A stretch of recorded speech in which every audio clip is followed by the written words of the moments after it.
Hello and welcome to the Chinballs Gaming Podcast. This is episode 6 and it is still technically just February, so we are on our plan to do one podcast per month. I am joined by Mr. Prox from Prox Play Stuff. So today's subject, we will talk about this later, will be about the recent announcement from Xbox that they will release some games. But first, Prox, what have you been playing? Oh, well, I'm so glad you've asked. I've actually been playing some mint stuff this month. Okay. Right, I'm going to start with... So, I mentioned last time round, we were talking about different machines and stuff, and you said, would you buy a Steam Deck OLED? And I was like, yes, I would. And I did. I got a Steam Deck OLED, and almost one of the first things I did with it was put GTA 5 on it. And oh, wow. GTA 5 on a Steam Deck is like the best thing ever. It's just, Oh, wow. It just feels so right. It feels like I'm at home on it. And especially, I don't know whether it's like as good as it is on an OLED or a non-OLED. I don't know if there's any massive difference, but getting like over 60 frames a second on a handheld machine, playing GTA, I appreciate it's a 10-year-old game, but my God, it's still so good. But I've been playing story mode rather than online, and it's been great. Honestly, I'd forgotten most of it, so it was like, this is fantastic, even though I've obviously bought that game on 5 different platforms at this point. But yeah, honestly, GTA on Steam Deck has been the best. Can't recommend it enough. Before you And go then, into any more games, I'll just interject and say I have also been playing GTA, but on the Xbox and solely online. And I, as well, I am surprised how well that game has scaled over 10 years. It still looks fantastic. doesn't It's it? amazing, absolutely amazing. Just the world and everything. And Yeah.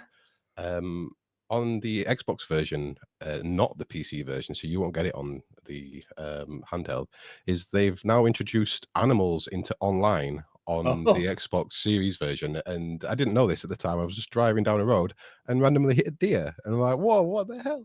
And it's like, wow, this world is alive. It's still alive after 10 years. It's just amazing. They're going to have something special in their pockets for GTA 6 if they're going to change the online. yeah.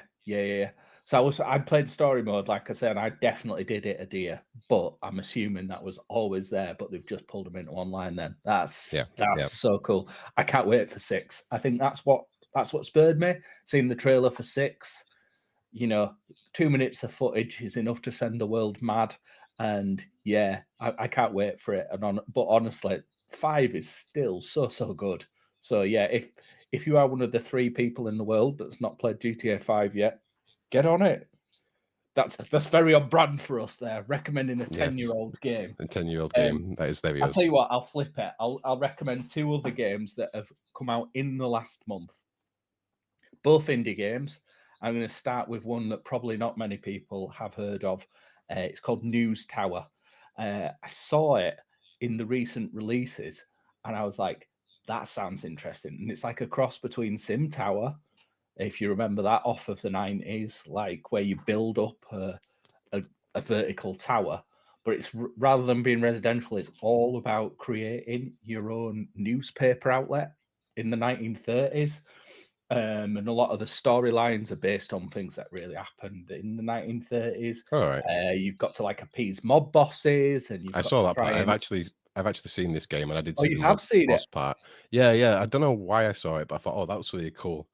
Yeah, So I'm glad you've played it. Actually, so yeah. yeah. Tell us more, please. It's got really tight gameplay loop on it. So you start your day, you send out I can't remember the names of the characters or the functions in there. So apologies to the devs. But you've got these people who go basically looking for stories. They do telegraphing, I think it is. They go looking for stories around the country, the world, whatever. And it gives you an outline, and it's got like a theme, a genre, that type of thing. And then you've got reporters who are good at particular genres. So you can then send the reporters out to go and investigate further. They all take a bit of time. And over the course of a week, you basically develop stories that you can then decide which ones you put in your newspaper for the week. And over time, you unlock more things about cleaning your building, about publicizing your newspaper. different items to increase the quality of stories, things like that. It's just a really cool, tight gameplay loop, like I said. But what I would say is, if you start doing badly, it's really difficult to dig yourself out of that. Okay. So if you keep doing well, you snowball in doing well. You're like, this is great. The gameplay is fantastic. I'm progressing at a good pace within the game. But once you start sort of losing, you will just lose. So the So story, is it a curated story? Because I assumed it would be like a roguelike. 'Cause you said the reporters had names, like specific names, rather than just random made up names. So I'm guessing it's not a roguelike. no, I would think it's actually quite linear. So Okay. I So played the I demo. just assumed it would be a roguelike, 'cause No, that's what everything is these days. So sure. it's Yeah, nice yeah, that yeah. they've actually gone to Yeah, the effort. Not saying that roguelikes don't put effort in, but a curated story is much harder to write than a yeah, procedurally generated one, I would say, yeah. from I personal mean, experience. I don't know. you can take on different things at different times, and you can prioritize doing different stories at different times and things like that, and opening up different parts of the map and things like that. But fundamentally, like, the events that take place at the same place in the timeline, because it is based on real life. You know, different sporting events or Hmm. different political events, that kind of thing. It's really cool. If what I've said even remotely makes you interested, I think there's a demo of it. I would recommend playing the demo. What I would say is, if you play the demo and you enjoy the demo, know that it gets much harder, much more quickly afterwards. Um, I've enjoyed it. It's been a blast. But then I stopped playing it, and I stopped playing it because a game that I read about before Steam Next Fest, played the demo of during Steam Next Fest, and actually had to delete the demo of it because I was like, this is just too addictive. But I have obviously bought the thing, is Balatro, which I believe is an Italian word for jester. And the reason for that is it's a game about making card tricks, literal playing cards, normal suits, normal numbers, normal everything. Hmm. But the tricky part of it, and I guess the different part of it, is rather than just making poker hands and getting score on it, you can get these kind of jokers, and these jokers will do modifiers and do crazy things to your hand, like offering you 15 times multiplier, or only being good if you're using spades. You can do all these kind of you can make different hands worth more points and have different higher base score and multipliers, or you can put effects on your cards so that you can turn them all into one suit and things like that. It's just like, I can't stress enough how well formed this game is. The strategic elements of it are absolutely bob on. Like, it's as good a game as Slay the Spire, but it's all around playing cards, and it looks like absolutely nothing. And it looks like, well, how can just making poker hands be a fun game? But believe me, as somebody who has plowed 20 hours into it since it was released 5 days ago, it is an incredibly good, tight, strategic and tactical game. So yeah, Balatro. I think I Balatro. said it to you earlier in the week. I said, if there's a game that comes out that I enjoy more than Balatro this year, I'm just going to be like, wow, because that means it's going to be one of the best years for games in a long, long, long while for me. It's an S tier game. Nice. And yeah, you did mention that to me early in the week, and it's one of them things when people say they love a game is I tend to ignore it, but now that you've explained it, it's like, okay, I think I might have to check that out. I don't think it's going to be a game. I might have to, if there's a demo, I'll definitely check it out Yeah. because it does sound very interesting. And I know a fair few people who love Slay the Spire and probably wouldn't check this out, so I will recommend that to them as well because It it has might been miss a few really people by. It's been really successful for an indie game as well, and it's like, I think it's a Soul Dev who makes it, um, but it sold 250,000 copies in its first day, so it's doing Oh, something nice. right. I So think most of that has been from word of mouth. I don't think it's had an extensive marketing campaign or anything like that. It's sold on the strength of its merits, and it's like, yeah, you can't argue that. It's brilliant. For me, as somebody who loves that kind of game, it's brilliant. Your mileage may vary. you know, it's not a boomer shooter. It's not a zombie survival. It's not the kind of things that I know that you absolutely adore and stuff. But if you are looking for something, you can probably play it for like 10 minutes and have a good time with it. You know, that type of thing. So anyway, yeah, if you're into So that kind of basically, thing, intelligent puzzle game that gives you some good gratification when you do things.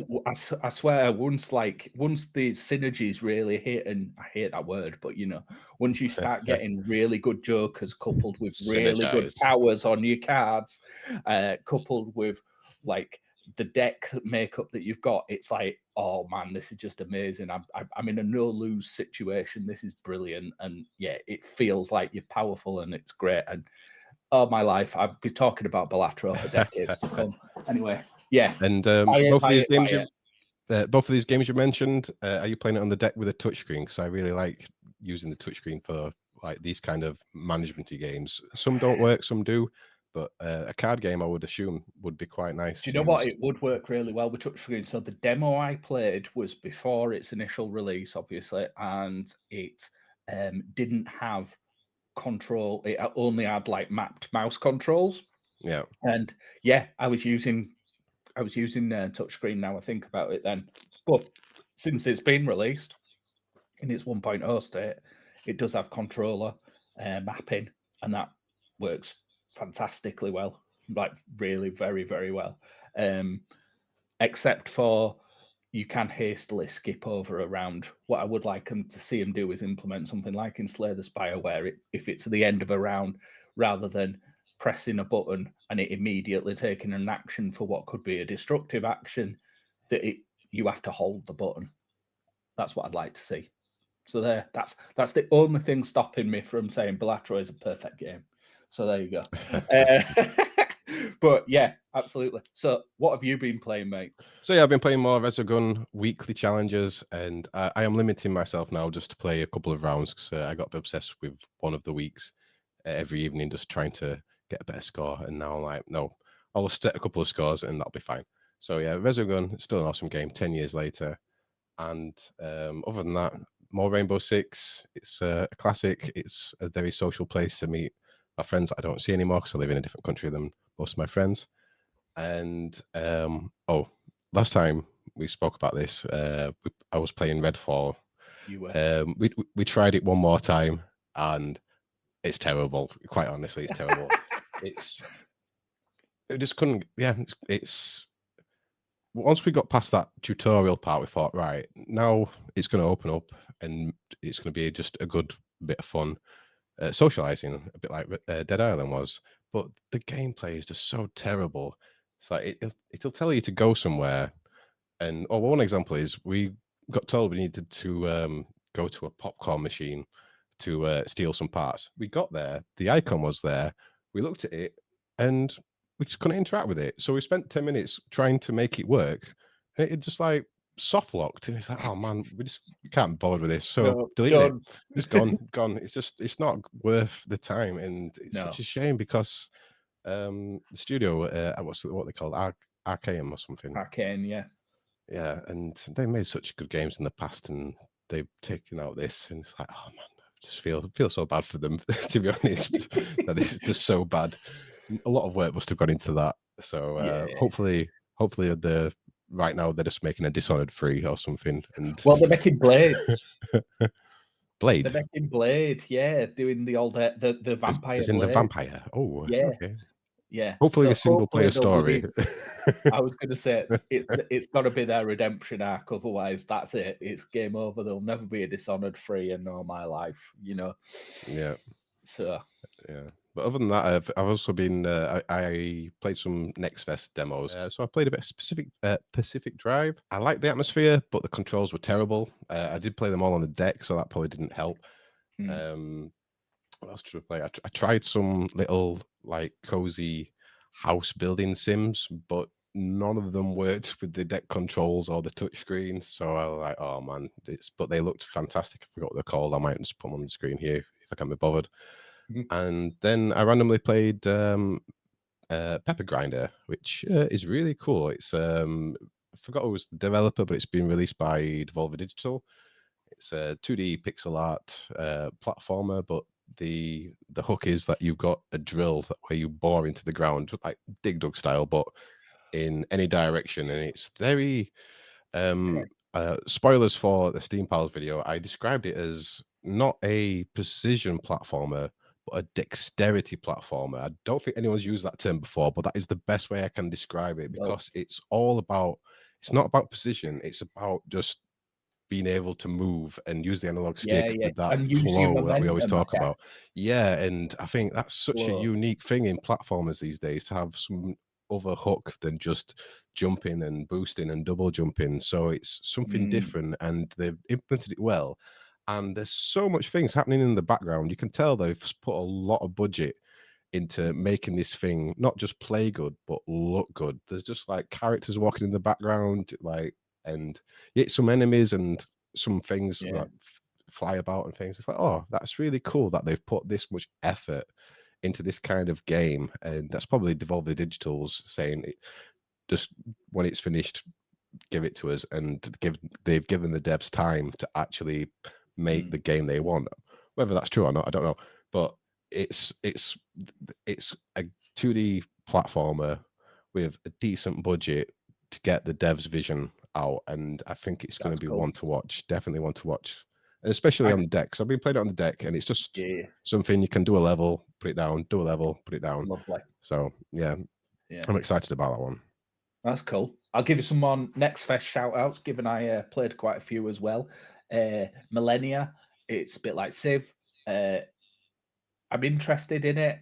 The turn limit went really quickly when I played it, but my life, there were so many mechanics on it. It could be it could be brilliant, but it could also be the most unbalanced and unwieldy game that any 4X game will ever be, which is quite a claim. So we'll see. It's either going to be a 4 out of 10 game or a 10 out of 10 game, which who knows. I also played loads of visual novels and point and clicks. I don't like visual novels, except for a gay wrestling one, which I absolutely adored, called Wrestling with Emotions, New Kid on the Block. Oh my God, that game is incredible. It's like so camp, it's so colourful, it's so fun. And if you are a fan of like 80s, 90s wrestling, there's loads of insider references. So yeah, that was great. Does Jake get his snake out? There was no Jake. There was. I don't know what, I can't remember what his character name was, so I am going to infringe on Titan Sports property here. Sergeant Slaughter was in there, and he was wearing pink fatigues. He was like completely covered in bright pink, and he was there to try and beef you up. Yeah, it was great. I loved it so much. Other than that, yeah, loads of point and clicks, of which probably Rosewater was the most interesting, which was a Western-based one that seemed to have an incredible amount of branching stories for what seems to be a low-budget point and click. So yeah, interesting stuff. But yeah, Next Fest's a weird one, isn't it? Because there's like about 1 billion games that you can pick from, and to actually find them in the first place is an insane endeavor. That's why I normally ignore Next Fest completely, and I only get interested in Next Fest when I get asked to do a video about one. I'm like, okay, I best find one. But there's so much crap. There really is so much crap in there. And also it's not just the crap. It's that thumbnails for me just don't sell games, and you look for so many thumbnails and you're like, okay, that looks generic. Yeah. Something needs to really stand out, or someone needs to tell you. And that's the only reason I played Pacific Dive, basically, is because one of our Chinballians recommended it, so I played it, and yeah, I like the atmosphere. It's definitely a game for them. And so yeah, it's just relying on recommendations and things. I don't know how I stumbled upon Pepper Driver, to be honest. I think it was just I think I filtered platformers and it was there, so that's how I managed to get that one. There you go. So if ever you want people like us to discover your stuff in Next Fest, don't make it look generic, make it gay, and make it a genre where there's not many other different options. Yeah. Yeah. Don't use the word roguelike. No, don't use the word roguelike. So then, well, it's been interesting. We've actually both played some different games, some modern games, even games that I aren't even released. That's a first for both of us, I think. This is so off-brand for this It Chinballs is. gaming It is. podcast. I don't know what our regular viewer is going to think about this. We did play some GTA though, so that was 10 years old. So Yeah, exactly. We made yeah. up for it. Yeah, we did. Yeah, balances out. I'm going Average. to play the average original 5 Rogue. years. That's what I'm going to do Original for Rogue. next month. What? Original Rogue. That's like 30, 40 years And the old. BBC Micro was that? Yeah. Yeah. I'm not going to play that. You know. Yeah. I'm just gonna pretend. Yeah. Pretend. I don't. Yeah. I don't have a BBC Micro. No, I'm shocked. You got an Acorn Electron? I haven't. I've got some of your games here as well. Actually, Have you? What was it now? In television, you gave me like Oh my 5 God. or 6 television games one time, and I've still got them, but I haven't got any television yet. So they're still on the bookshelf, just sitting there looking pretty. I need to see if I can find my television. Then I think it's up in my folks' loft somewhere. So yeah, Armor Battle's a really good game on in television. Just saying, if anyone is thinking, I'd love to play a Mattel in television game. 2-player. That's one you gave me. That's one you gave me. It's a great game. Well, I'll try and play that then at some point. You need to. So, yeah. All right. And on the television, the controllers are built into. They're built into the console. The controllers, and so if one breaks, that's it. Your console's broken, basically. Same as the Famicom. Yeah, that's exactly it. Why did they do that? No sustainability in the early 80s. No, there wasn't. No, late 70s, early 80s. So great. It's been interesting hearing us both play different games. But now we're going to move on to the next segment, and we're going to talk about Xbox. So there was a big hurrah on the internet because there was leaks and speculation about Xbox releasing some games on the PlayStation 5. A lot of different opinions going off, and then Phil Spencer announced there'd be a podcast, and it was basically a nothing burger. They announced 4 games that were coming, not a lot, and do you want me to tell you the games first, or shall I? Yeah, go for it. Let's hear the rundown of all 4. So all 4. So Pentiment is coming, which is developed by Obsidian. It was released November 2022. I have no idea what the game is. I've never heard of it, and it's coming to Switch. So shockingly, for a game you've never heard of and know nothing about, obviously that means I know everything about it. I have played it. It's a gothic adventure set in a medieval time where you are a monk and you've got to try and understand what's gone on in a murder mystery. And that definitely does sound like your kind of game. Yeah, exactly. The USP of that one is it's like written in a book, and it like writes it in different fonts based on who's speaking at different times. Fonts. Ooh, and then it scribbles it out and it writes it back in a different one. It's fascinating. It's a cool game, but it's not. And in the credits, made for Prox of Prox Play stuff, because that's definitely something that would be made specifically for you. Yeah, exactly. Bohemian, like gothic murder mystery with monks and fonts. I mean, Jesus. Yeah. So that's just you. Yeah. But so yeah, I guess it's got a space, but it's not an every person title, is it? At all. It's not something for everyone. All right. So the next game is Grounded, again by Obsidian. That was in September 2022. That is a co-op survivally. Honey, I Shrunk the Kids 'em Up. That's coming to PS4, PS5, and Switch. Okay, that's no one cares. Hi-Fi Rush, again, which is by Bethesda. That was the most recent game in this list. That was January 2023. Jet Set Radio 'em Up, coming to PS5. Sounds good. That's a shadow drop. They literally just dropped that without any kind of things. And it's like rhythm action. It's got a hell of a soundtrack. Yeah, like I say, Jet Set Radio Up, you'll be all of that with your love of the Dreamcast. And rhythm action. Yeah, yeah, all the way. Yeah. And the last one is Sea of Thieves by Rare, and that is the oldest of the bunch. That was released in March 2018. That's well old. And that is just a sea chanty 'em up. That's coming to PS5. What do you think about Xbox releasing some games on other platforms? These 4 games specifically. I think they've tactically picked games from their back catalogue Nobody's buying Game Pass for those games, are they? I think that's the reason of why. You know, Pentiment, like I say, it's not a game for anyone. In fact, it's a game for a very small subset of people. So putting it on a console like the Switch, where it would actually capture a different audience, makes kind of sense. Grounded, that's probably your more universal appeal type title, although universal in this case meaning nobody cares about it equally. And God, what was the other one? That not Sea of Thieves. Oh, Hi-Fi Rush. Hi-Fi Rush. Yeah. Hi-Fi Rush is a decent rhythm action game, but again, it's a game that you either want it or you don't want it. I don't think anyone's going to just try it on Game Pass. I think you'd probably go out and buy it. And I think that's the pattern with all of these. These are all games where you'd probably think, I want to play this game and I'm happy to pay for the game. I am not interested in trying this on a subscription service, I guess. But that's just a guess. That's what I think. That's my gut. Yeah. What do you think? No, I agree with that. Yeah, and the last one being Sea of Thieves. I think that because it's so old now, it will very much benefit from that infusion of new players to keep the game going. 'Cause it's a live service going since 2018, which I didn't realize it was going that long. It still looks an amazing game. There's lots and lots of content, and yeah, I'm very happy that it's going to have more bigger player base. And it's not like Microsoft haven't done this in the past. It's like Sure. Minecraft is on every device. Yeah.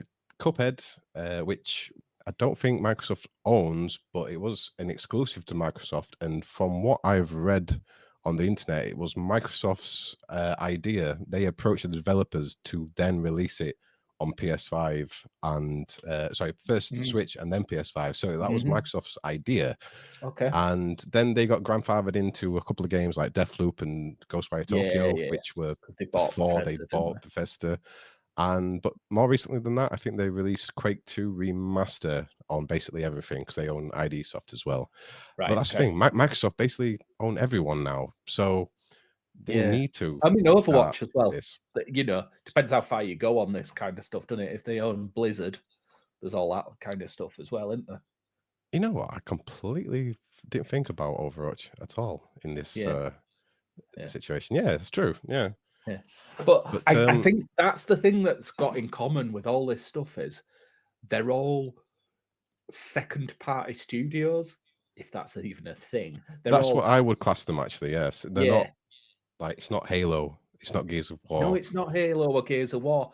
And I guess this is where it does differ to Sony. You've got your Sony Entertainment Studios and their stuff that's getting released on other platforms is their first party stuff, right? It is your God of Wars, it is your Last of Us's, it is your Horizon Zero Dawns. It's a different thing. But then they're not appearing on a Game Pass alike, are they? No, So they're not on Xbox. no, they're not on Xbox either. They've only That's just true. started doing it on PC, so it's Yeah. yeah, that's a new step for Sony. We'll talk about Sony another time, but Xbox, to keep it to Xbox. Keep it to Xbox. But I guess there's the parallel, right? Yeah, definitely is. Yeah, but there's a lot of like I don't know how to say this tactically. The fanboys, and the console wars, and we've lived through the console wars. What was the console war for you actually? Because there's always a console war. What was your Do you console war? know my first console war? I I think didn't I really can have guess. consoles when I was a kid because it was Can I guess what computer. the we'll say? Can I guess what the console war was?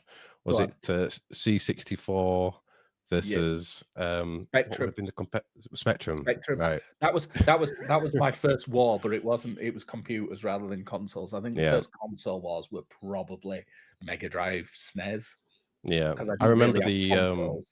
Amiga and Atari ST. ST. Yeah, Yeah. console wars. That well, PC wars. Yeah. So console wars are nothing new.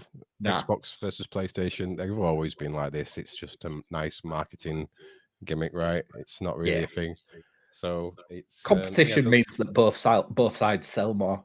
Anyone who tells you any different is just yeah, deluding exactly. themselves. Yeah. So yeah. And that's the thing is that there's a lot of people that are worried about Xbox's future. And I don't really think they need to be because people are saying it's like, why buy an Xbox when you can buy a PS5 if all the games are coming? Like, not I'm guessing. I don't think all the games are going to come. A lot I of the mean, games will come, but like you mentioned upon earlier, is the Game Pass angle. The Game Pass is only ever going to be on Xbox and PC. It will never be on PS5 and never be on nah, Nintendo. So that's no. one angle. And with the modern way of how consoles are made, is both Sony and Microsoft have said this generation is that it's not possible to sell a console at a loss. There's no way we can cost reduce these consoles. So the fact that a PlayStation is apparently outselling Xbox 3-1, which from what I looked at is PS5 sold around 50 million copies. Sorry, 50 million units, and Xbox has sold around 25. So that's 2-1 rather than 3-1. Yeah. That's still a lot of people. And then there's all the people on the old console as well. That is a lot of people they need to cater for. And if they're not making money on the consoles anymore, does it matter if they sell a lot of them? As long as they're breaking even on the consoles, they can make that reference Xbox. And it doesn't matter how many games they sell on PlayStation, they still got that reference Xbox. They're still keeping their diehard Xbox fans happy because Hmm. we both know one who will never buy any other No, console, that's right. Xbox for life. And Yeah, there's a lot of people absolutely. like that. And I respect that. They Yeah. like the system, they like the controller, they like the OS. So why would they want to buy a PS5? Yeah. It's and as long as Microsoft is selling the consoles and they can just break even, I don't think they have any need to get out of that market, No, even if absolutely they're not. not the top. Because people seem to think that you can only succeed in business if you are the best business. And from a hardware point, I mean, there's 2 points to Microsoft, right? There's that the hardware, they don't really need to care about that. Microsoft have always been a software company. And for the last 10, 20 Exactly. years, it's software as a service company. This is where they Yeah. get all their business. They don't need to sell buckets of hardware. It just needs to be there and Mm. showcase all their stuff. That's what And I that's think. exactly it. And I think that's exactly what this toe in the water with these four um, other console titles is all about, right?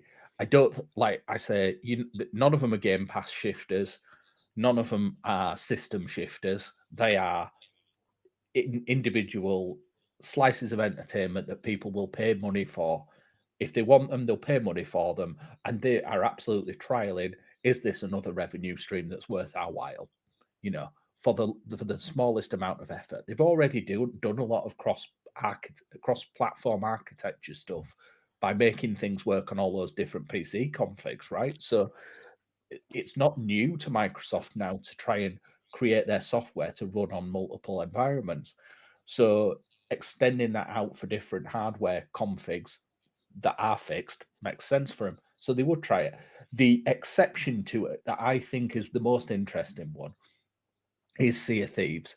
And I do still think it's a game that people will care about playing. I do think that like the PlayStation crew will actually jump on it. I think it'll see a bump, like you mentioned, but I think more than anything, it'll be a bit of a window into the Xbox service, and it would not surprise me to see another large scale, rare backed MMO type game appear on Game Pass and then be extensively marketed through Sea of Thieves, and Hmm.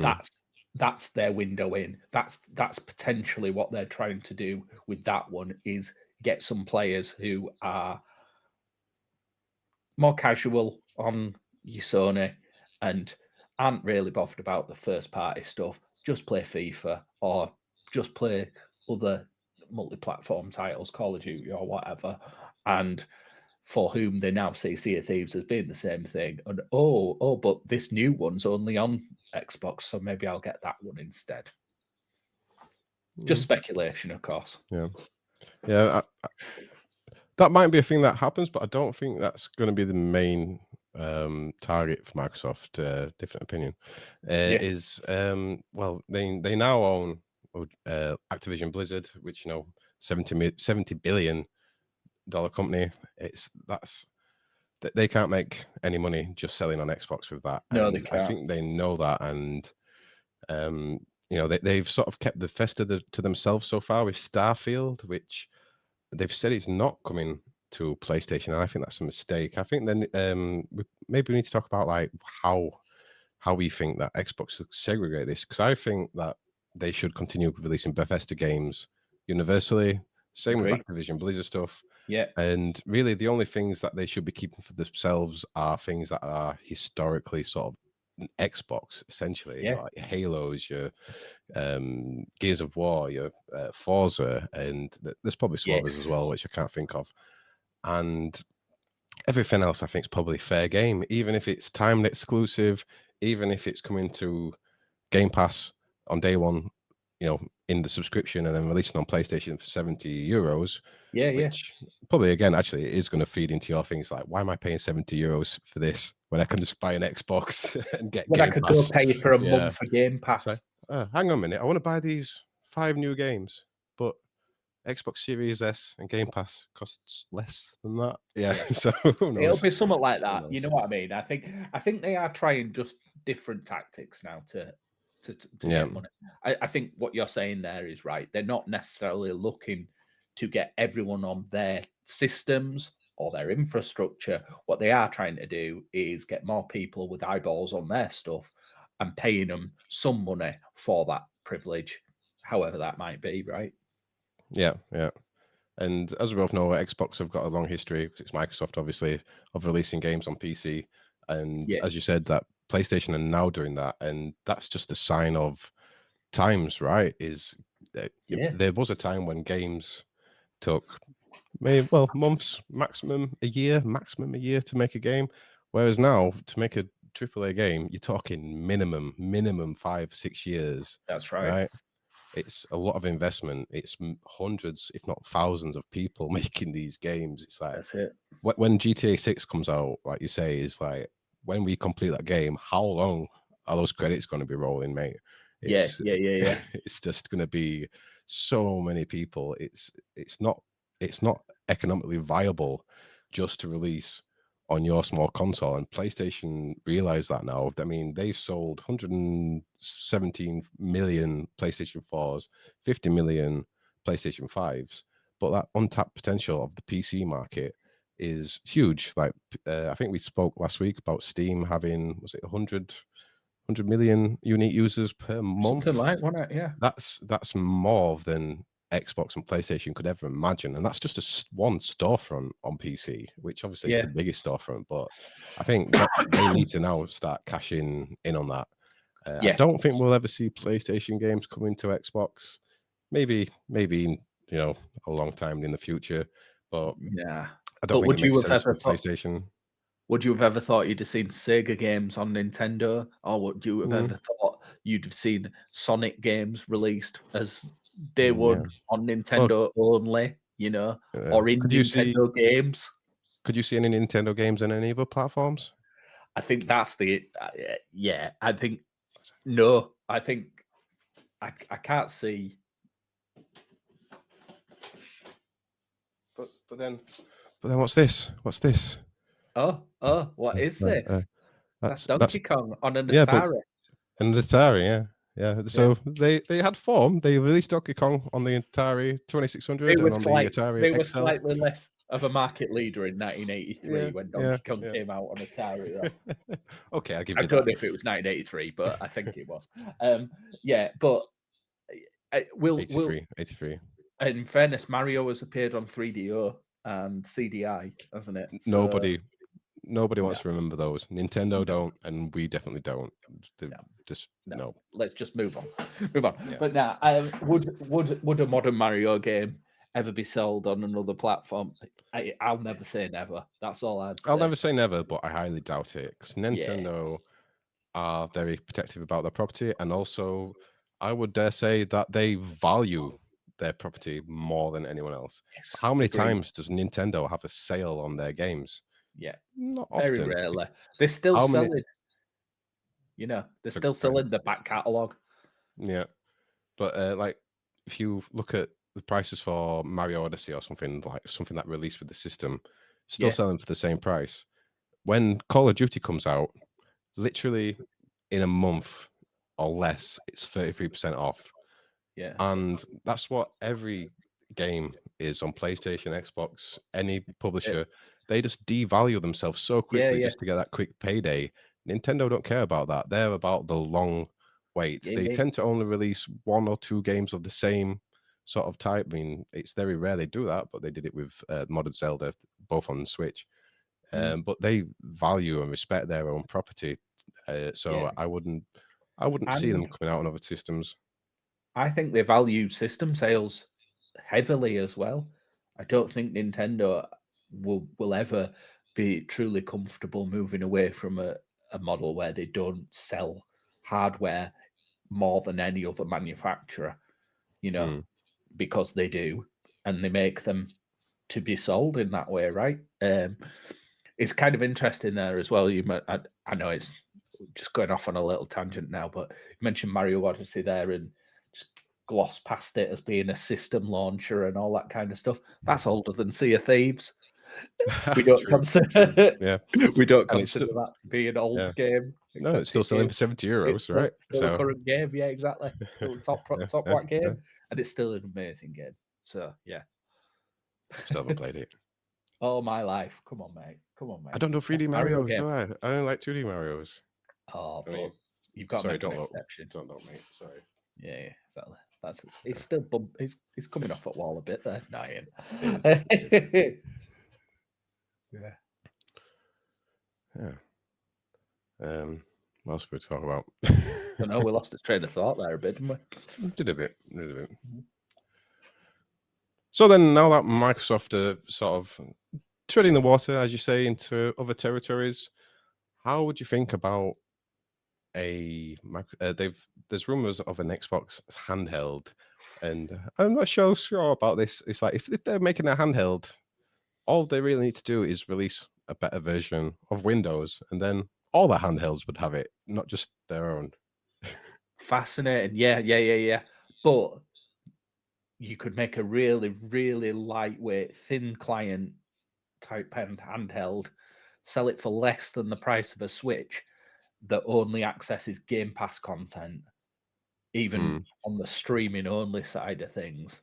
And it's a license to print money at that point, isn't it? mm, Especially if you tie it intrinsically to Game Pass, you basically locking up Game Pass subscriptions because your hardware's useless without it. So I do see, there's an argument, make it work on any version of Windows really well and all that kind of stuff. But actually, if you want to keep people on Game Pass, giving them a device that only has Game Pass on it, that's a start. mm. Well, that's another thing with the console wars at the moment is there's rumors to be amazingly a PlayStation 5 Pro at the end of this year or early next year, which Okay, I don't know why one would be needed because we're not really really tapping into don't the need it. potential at all. Yeah. Xbox have already sort of ruled out a Pro. There's rumors of maybe just a next gen console, but from the statistics I've seen, is out of those, what did I say? 26 million sales of Xbox Series. 2/3 of those are being the Series S, so the lower spec Okay. console. So Right. I've probably Microsoft. I've got a lot of data now to say, hang on a minute, we don't need to make the most powerful console. We might need to be up there with them, but we can also make lower budget consoles. We can target lower spec PCs, and as long as we're releasing on everything at games that scale, because games scale very well these days, So they is do. maybe we don't need to be chasing that golden rabbit and selling ridiculously powerful consoles for a loss. We can just release Yeah. them at a good price, a normal price, even if it's £600-700, but then also release a mid-range console for 300 max, something like this, like they've done with the S, and still see success and still see those subscriptions coming from Game Pass, Quite. uh, and be happy with that. Because, like I say, is all the PlayStation people, Xbox people, PC is a big market, and Yeah. surviving on hardware alone is just not possible unless you're Nintendo. Yeah, exactly. But they've always planned their own photo, and I get that. Yeah, I personally don't see an argument for a PS5 Pro that can do whatever it would be, 120 frames a second 4K, or would it be an 8K? I don't even know what Who it would knows? be that they'd try and target. I But think we the general theory at the moment is that they want to release a console that will play GTA 6 at 60 FPS because the other consoles won't. They'll be 30.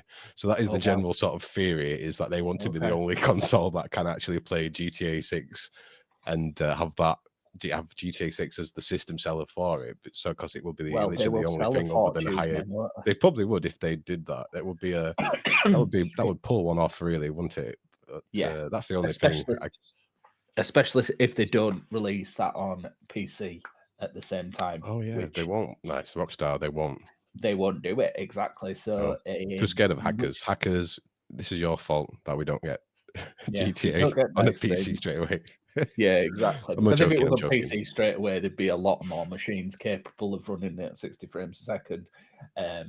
But that's fascinating. Yeah, that and it didn't occur to me that potentially they were doing it to time it for a software release.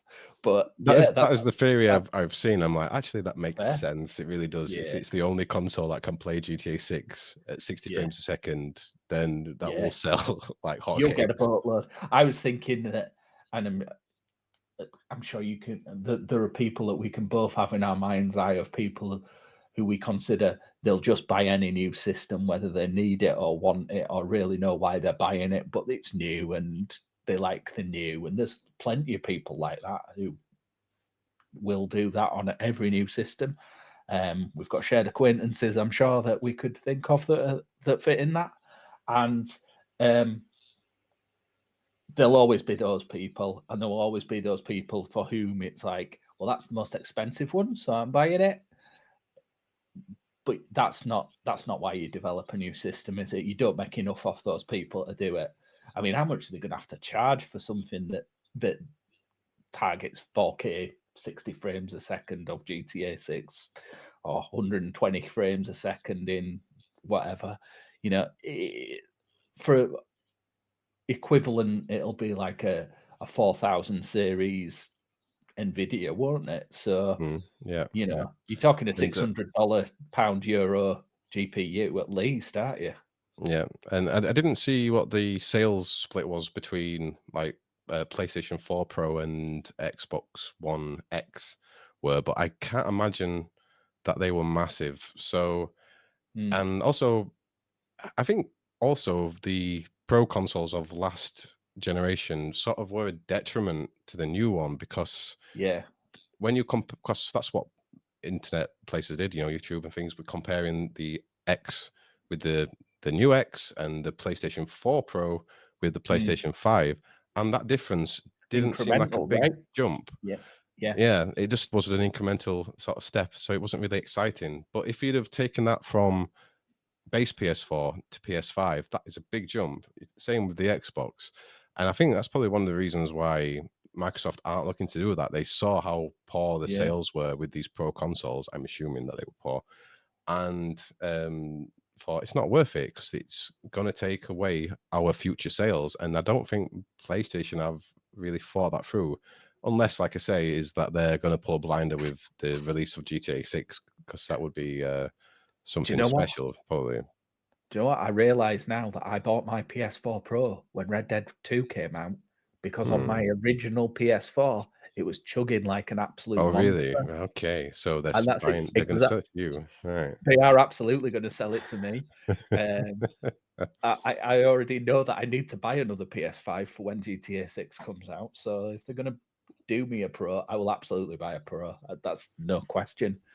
But Hmm. yeah, fascinating. So, but I do like that. What you're saying there about having the cut down version, the entry level one. I think that's a brilliant concept. It works in so many different things. And why should people have to have all the money in the world to get into playing games? You shouldn't. You absolutely Yeah. shouldn't. It should be a much more accessible hobby for everyone.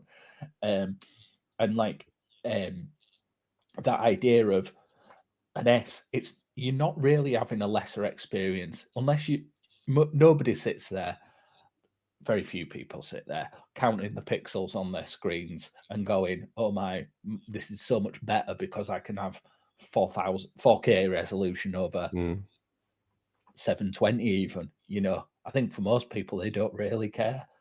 And you're seeing that a lot more with people just playing them on devices that do. Like, myself, my primary game machine's a Steam Deck now. Yeah, and 1200 by probably 800. Microsoft are well renowned for a company that use a lot of data and for their decisions. I would say PlayStation are more about their sort of heart and gut. So Microsoft will be well aware of the Steam Deck. Of course, they are. They know the success of the Switch. They've probably seen the success of the Series S. Maybe they're thinking, how can we combine all those things together? Yeah. Yeah, and like I said, there was talk of a handheld, so just a Series S in the form of a handheld, maybe running Windows rather than Xbox, but like an Xbox-specific software, having it more open like the deck. That would be a Wouldn't that be killer beautiful? machine. Make it thin, make it lightweight, because they've got the components to probably do that now. Especially you make it optimized to run Game Pass stuff, and even more optimized to run straight from their Well, that's lovely the thing Azure is cloud. with the Steam Deck and like ASA clause and all these kind of things, they're still relying on PC games, which just aren't very well optimized because they need to target a very broad set of machines. If they had a Xbox Series S handheld, which was just basically exactly the same, devs are already targeting that. They've already well optimized that. That would just be a very good place for Microsoft to get into. If that's what they wanted, of course, we don't know. But I would love to see a Series S machine, handheld machine. All the Game Pass. Don't have to I worry would about anything. prefer it as well. I would prefer it to be targeting Xbox Series S specs rather than Series X specs. I want like a Series X handheld would be. I mean, you've seen how they've come down in size quite significantly, and it's doff my cap Microsoft and all that kind of thing. But it's not going to be that pleasurable in 2024 to have those specs in a handheld. It's going to be a chunky boy like a Steam Deck, innit? Yeah, I mean, we've both got different experiences with the Steam Decks. My Steam Deck is very, very loud all the time, and it's kind of embarrassing to take it places because it's so loud. Whereas I've got a Switch Lite as well, which is whisper quiet, and I prefer the form factor, quite honestly. I do like holding the deck more, but just having the Switch in my bag, because I'll ever take my Switch on my deck, and 90% of the time I won't use it. So lugging around a Steam Deck and not using it is a lot of space in hand luggage when you're on a flight. Whereas my Switch is very tiny. It doesn't matter if I don't use it. I don't feel like I've wasted space with a Switch Lite. So if they could target something small like that, that would be a dream. Yeah, that's exactly it. I mean, I think Steam Deck is as big as you can go with a handheld and still classing it as a handheld, like as in the chunkiness of it. If it's anything above that, you're asking a lot of a universal audience, and I'm going to presume that Microsoft want to target a more universal audience. They want some of that. They want if they do make a handheld, they would want some of the Switch pie rather than the Steam Deck pie. I would assume. I would say so. Yeah. Yeah. And like it's interesting because Sony obviously they have the pedigree in handhelds. They've done several generations of handheld, but you never really the rumors of a handheld PS5 come and go very quickly, don't they? You don't Well, they often released see the them. Portal. You could get a Yeah, PlayStation I Portal, guess. which you can And only I use guess in your own house with your PS5. You can't use it with cloud. No. Can't have any games on it. What a waste of time, in my opinion. Yeah, I mean, it's not for yeah. It's for a very again, it's for that same person who we both know who will buy everything of a particular generation. It's those people that will buy that console. That console, it's not even a console, is it? That client device. But yeah, I guess there's not been your furore around where's your new where's your new PS Vita, Sony, where's your Vita 2 or whatever. Nobody's saying make another console. Everyone's saying it's got to be the same. There's no appetite for them to do a new console in addition anymore. Nobody wants that, Yeah, do they? and I think this is also a problem with the size of PlayStation these days, is that Yeah. PlayStation are so big and so far in front of the other manufacturers these days, is that they just want to play it safe. They want those things rolling in, whereas Microsoft, even though they're probably one of the biggest companies in the world, they can at the moment play as the underdog. They can release these crazy things and just Mm, abandon them straight away. Whereas PlayStation, they've got a lot of sales with the PS5. They've not done very well with the VR, so I hear. too expensive. So it's like, why would they then risk a handheld at this point? It's like, Yeah. well, we've tried VR. Why would we try a handheld when Nah. it's failed before? Even though the Vita was very well liked by critics and people that actually owned it, I don't think it was very financially successful for No. themselves, even though it was so well regarded. It had so many good, unique games. I think they're just happy being on top, and it's like, why rock the boat? We don't need to rock the boat. We're making money. We don't need to change things Yeah. up. We're doing very well, doing smooth sailing. So Yeah. I do think Switch sort of ruined it for everyone in that sense because uh, this is a machine that you plug into your telly or you have handheld, and that's what people want now. People want to play the same things handheld as they do um, on the TVs and on the monitors and all that kind of thing. There doesn't feel like an appetite for there to be a brand new platform, no matter mm. what the brand, whether it's Xbox, whether it's PlayStation, whether it's Playdate. There's no real appetite to have a third party, and by that I mean it's not Democrats, it's not Republicans, it's a third party candidate. There's no real appetite for it anymore, I don't think. And that sort of loops back around into our main point about Xbox, is that games these days are more multiplayer, more online, and they are more connected than they've ever been. Like in the True. bad old days of the like 360 PS3, there was no crossplay, there was no cross saves, there was nothing like this. It's been slowly building up and building up. It's like now it doesn't really matter what console you buy because pretty much most games are cross play, cross platform. Yeah. So I think we're in a good place. We don't need to have console wars anymore. Just people buy the console that they want. You can still play with your friends, which was something that we never dreamed of, right? Can you No. imagine, like back in the 360 PS3 Well, we days, had to buy saying like, both, didn't we? yeah, we had to buy both. Whereas Yeah. now we don't. We can just play with our friends on PlayStation, can play with our Yeah. friends on PC and Xbox, on Epic Store, all of us online Yeah. at the same time. You can even now have Discord on Xbox and PlayStation 5, so you can talk to each other in rooms. It's such a better place than that we've ever had. And it just doesn't matter where you play, as long as you're playing. As long as you're playing the same games and you're Yeah. socializing with the same people, it doesn't matter anymore. Yeah. So it's I think we're in a good place these Yeah, days. and And and maybe the games. So we've been looking at the infrastructure layers, the supporting layers of as coming down. Playing with your friends, talking with your friends, all that kind of stuff. Maybe the games is just the next natural barrier to it. We always spoke about having multi-format titles previously. It was unheard of that a game wouldn't come out on every platform for such a long time, other than the exceptions, right?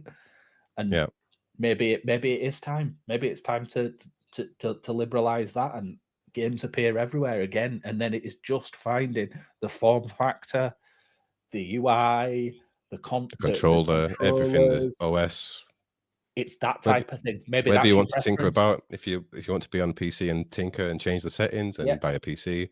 It's like I know friends that just it's not that they're not capable of using a PC, it's that they work such long hours, like 12-hour right. shifts, and they just want to turn on their PlayStation or Xbox and it Yeah, to work. play. They don't Yeah, want to have to do Windows updates. They don't have to want to do check which store they're on and update the game and change settings and resolutions and things. Just turn it on and that's fine. that's what a console was meant to be all It's along, supposed to right? be, yeah. Yeah, it was meant to be. You switch it on and there's your game. And we moved away from that a while ago with the new expectations that have come in over time. But maybe it is time for that to be the choice that people make now. What is the kind of experience you want for playing the games that you want? because realistically, a game is a game, and it doesn't. No game. Well, I say no game. I would say quite a few games on 3DS or Wii U probably have existed because of their form factor and the console they're on. But for the most part, games don't exist on a system. They exist as a game, don't they? You know, why does it Yeah, matter if it's Xbox, we'll still have Microsoft, those whatever? niche things. They'll still be. I would still Yeah. say Halo and Gears of War will still only be Xbox and PC, and PlayStation games will still only be PlayStation And PC. and PC. So basically, what we're saying is You buy should a PC. buy a And you can do PC. whatever Yeah, you buy a want. PC. You Yeah. can play everything Yeah. except You Nintendo can even games, have, well, unless you emulate. officially, But that's not allowed. You're not allowed to do that. no. Oh, No, nobody does I that. wouldn't even know Nobody. where to I would. start. No. Links No. up there. No.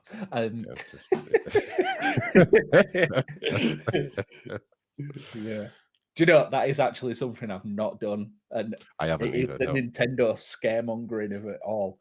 The idea of potentially having my eShop account disbarred by Nintendo is enough for me to not even think about putting a Switch game onto a non-Nintendo platform. I probably would, but only just to try it. Is like I am perfectly capable of probably emulating anything on my PC. Of course, yeah. But Yeah. as you can probably see in my background, I choose not to because I like the Yeah. original hardware. I like to hold the original controller. It's even the same with Nintendo Switch. I want to play Nintendo Switch games on a Nintendo Switch. I don't want to play them on PC, even if they look a bit better and things. And also, like when I've dumped PS3 ROMs just to test on the Steam Deck, I have dumped them myself, and I don't have the ability to do that with my Nintendo Switch Lite. So I'm not interested in downloading anything illegal. So if you can dump things, I will definitely do it. But I probably wouldn't actually play them just to see if I could. Just to see if you could. Yeah. I think there's a maturity level for me anyway with that sort of stuff. I know we're totally going off it now, but like A little bit, yeah. Like there's a system, there's a level, there's a tipping point for me where it's like, oh, okay, now this makes sense to kind of mod this console and do things on it. You know, I wouldn't do it while the console was still live, but my life, if you've got a 3DS, and Nintendo would hate me for saying this, and this might get the video taken down, but you know, there are ways that you can do things on a 3DS that are very interesting now and make the system brand new again, almost, you know?